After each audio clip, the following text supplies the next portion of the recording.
اعوذ باللہ من الشیطان الرجیم بسم اللہ الرحمن الرحیم۔ دوستو، دعا کی قبولیت کا بہترین نسخہ، ایک ایسا نسخہ دوستو کہ آج میں آپ لوگوں کو بتانے والا ہوں۔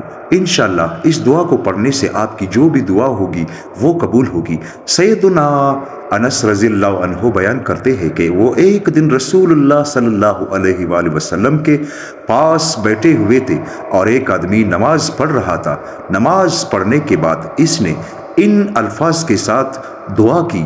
دوستو، کون سی دعا کی ابھی میں آپ لوگوں کو سناتا ہوں۔ وہ دعا یعنی ایسی دعا ہے کہ اگر اس کو آپ پڑھیں تو انشاءاللہ جو بھی اللہ سے مانگیں گے وہ دعا آپ کی پوری ہوگی۔ اللہم انی اسألک بأن لک الحمد لا الہ الا انت المنان بدیع السماوات والارض یا ذا الجلال والاکرام یا حی یا قیوم۔ دوستو، اس شخص نے یہ دعا پڑھی اور اس کے بعد اللہ سے دعا کی۔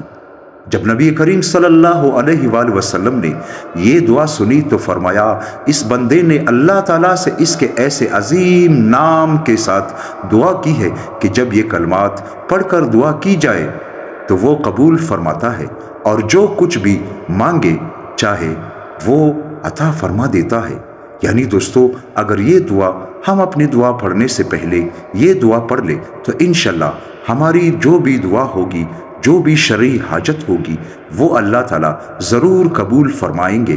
نبی کریم صلی اللہ علیہ وآلہ وسلم کا یہ حدیث ہے دوستو جو ابھی میں نے آپ کے سامنے بیان کی۔ اللہ ہم سب کو نیک عمل کرنے کی توفیق عطا